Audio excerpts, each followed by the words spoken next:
Pemirsa, masa kampanye belum ditetapkan Komisi Pemilihan Umum untuk Pilkada serentak. Namun lembaga survei kembali lagi memberikan kejutan.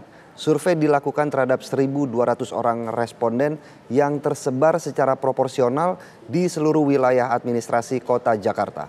Hasilnya, Ridwan Kamil mendapat 53,9%, Pramono Anung 20,8%, dan Dharma Pongrekun 3,3%.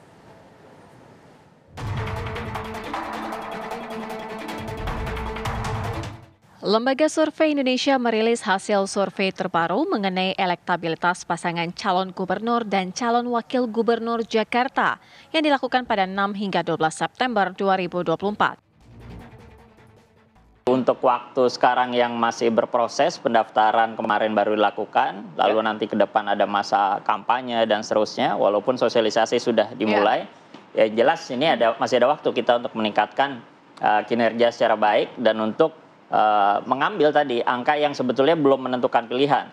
Bahkan angka yang belum menentukan pilihan pun juga dia kan terbagi-bagi tuh, menentukannya kapan, ada yang sebelum hari H, ada saat hari H.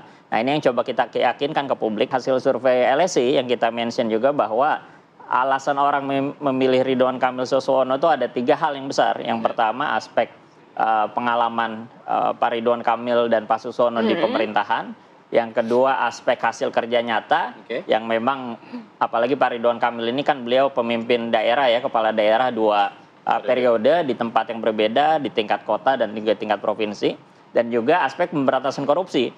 Pasangan RK Suswono yang sudah sosialisasi sejak lama, elektabilitas popularitas Pak RK sudah di atas 90%, itu 51,8% elektabilitasnya. Bahkan Mas Pram dan Bang Rano itu elektabilitasnya 28,4%.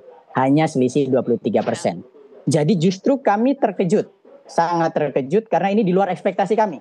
Bayangkan nama Mas Pram tidak pernah ada sebelumnya dalam survei-survei di Pilkada DKI Jakarta. Terbukti dengan tingkat popularitas yang masih 45%. Jadi kalau misalnya kejutan, harusnya kejutannya ada di kami. Bahwa loh, ini ada terjadi lompatan elektoral yang luar biasa dari Mas Pram dan Bang Rano. Tidak seperti ini gitu. Nah ini saya lihat pada survei yang pertama itu calon independen pun tidak diikutkan. Nah ini saya curiga jangan-jangan Jakmania tidak diikutkan ya Pak Aris.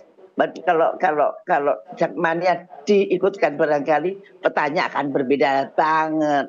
Karena ini satu-satunya paslon yang mendapat penolakan dari masyarakat. Tapi dalam survei ini justru paling unggul.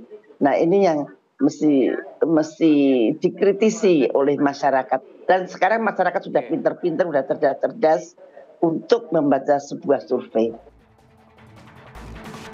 Anies efek masih berpengaruh besar terhadap survei di Pilkada Jakarta ke depan. Dukungan Anies dinilai memiliki peran dan pengaruh cukup signifikan dalam mendongkrak elektabilitas sekaligus potensi kemenangan kontestan di Pilkada Jakarta. Hasil jajak pendapat atau survei sebelumnya, terutama pasca Pileg Pilpres, itu kan memang selalu ada 3 nama yang bertengger di atas, Anies, Ahok, dan Ridwan Kamil. Jadi Ridwan Kamil sudah dikenal oleh warga Jakarta dan sudah terlihat maksud dan tujuannya untuk nyalon di Jakarta. Nah karena tidak ada Anies, tidak ada Ahok, wajar kalau kemudian kemudian beliau yang leading ya. Karena basis Ridwan Kamil itu tadinya yang kuat sekitar 10-15, dia dapat 51,2% dari mana? Gitu. 52% itu dari mana gitu? Antara lain dari pemilih Anies Baswedan. Ternyata keunggulan Ridwan Kamil itu antara lain karena orang belum begitu kenal sama Pram. Apakah hasil ini bisa menjadi kenyataan atau ada kejutan seperti di pilkada-pilkada sebelumnya? Tim TV One mengabarkan.